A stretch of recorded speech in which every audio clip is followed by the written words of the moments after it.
Kamusta? Mabuti? For today's video.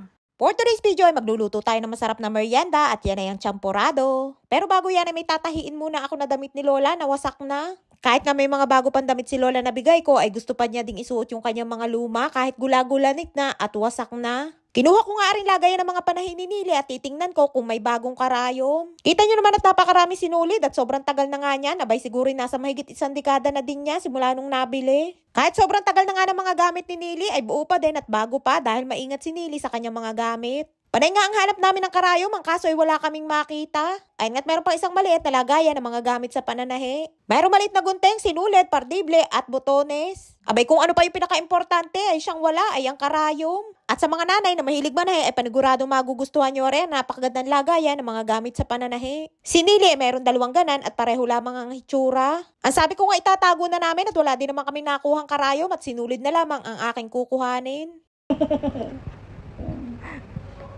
Buti na nga lamang at meron pang isang karayom din sa bahay na itinago ni Nili at bigay pa yan ni Imadora at siya kung gagamitin. Nawarak nga ang gilid ng damit na yan ni Lola at tatahiin ko para maisuot ulit. Ang damit na yan ay binili ni Imadora para kay Lola, ang kaso ay maliit. Kaya naman ang ginawa ay pinarepair sa mananahe, tinastas ang bawat gilid at pinadagdagan ng tela. Mahirap nga si Lolang ibili dito ng damit dahil mahirap makahanap ng kasukat sa kanya. Kaya naman ang ginagawa ko kapag umuwi ako ng Pinas ay pinagpapatahi ko si Lola ng kanyang damit. Ang gusto ni Lola yung maluwang sa kanya para mas komportable at nakakagalaw siya ng ayos.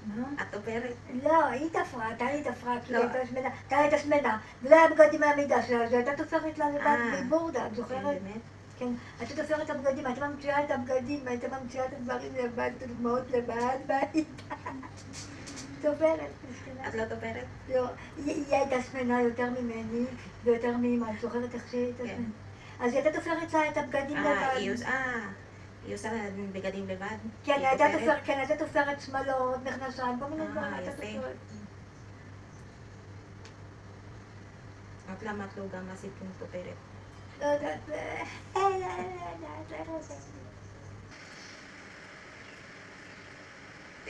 לא מחידה כזאת, זה לא כזאת,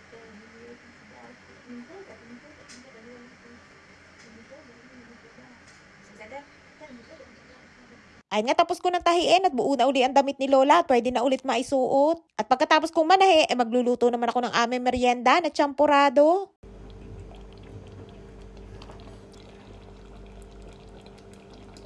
Ay nga't naisalang ko na at bago ko nga isinalang ay hinugasan ko muna din. Nang kumukulo na nga at medyo malapot na din ay nilagyan ko naman ng asukal. Ayun nga ang aking malakit na ginamit ay binili ko pa yan sa Pinoy Store. At kapag nga wala akong malakit na bigas at napaibig ng champorado ay oatmeal ang aking ginagamit.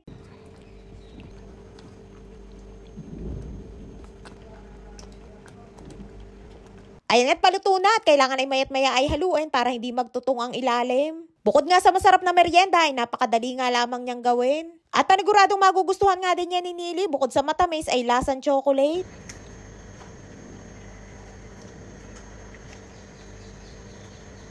Ayan nga't sa wakas ay luto na ang ating masarap na champorado. Masarap nga din niyang kainin sa almusal at kahit nga tanghalian at hapunan ay ayos na ayos din yan. At para nga mas lalong sumarap ay lagyan natin ng gatas na ibap. Ayan ngang ibap na yan ay dala ko pa galing sa Pinas noong nagbakasyon ako. Kain tayong champorado! Kain tayo champorado! Kain tayo champorado! Sarap! Tayo! Sarap! Matam! Chocolate! Chocolate! Kasi tayo! Ayun nga't happy-tummy na naman si Nilush at sarap na sarap nga sa ating champorado. Hindi nga ito ang unang beses na nakatikim si Nili ng champorado. Ang kaso, madalas ko nga lutuin dito ay oatmeal sa halip na malagkit na bigas. At masarap nga din gawin champorado ang oatmeal at mas healthy nga din yun. Ano masarap? Kain tayong champorado. Tagidro ba telefon? Kain tayong champorado. Masarap! Kain tayong champorado. Mga champorado. Kain tayong champorado. Champorado. Champorado, mase. Mais mabitnim. Chocolate de orange. Orange de chocolate. Champorado. Champorado, bekalab. At pagkatapos namin kumain ay binangon ko naman si Lola at habang nasa CR siya ay papalitan ko naman ng bumbilya ang ilaw ng kanyang kwarto. Ay nga't pang all around si Inday kaya naman tuwan-tuwa din sa akin si Lola kahit sa mga simpleng gawain katulad niyan ay marunong ako. At sana nga'y tatawagan pa ni Lola si Rapi at siyang pagkakabitin at akala nga ay hindi ko abot. At pati nga si Nili ay natatakot at baka daw ako'y mahulog. Ay nga't naikabit ko na at may ilaw na ulit sa kwarto ni Lola. Ay siya, hanggang dito na lamang ating kwento for today's video. Maraming po salamat sa inyong support at laging panonood. Mag-ingat po kayo palagi. And please subscribe to my YouTube channel. Please follow and share. Salamat!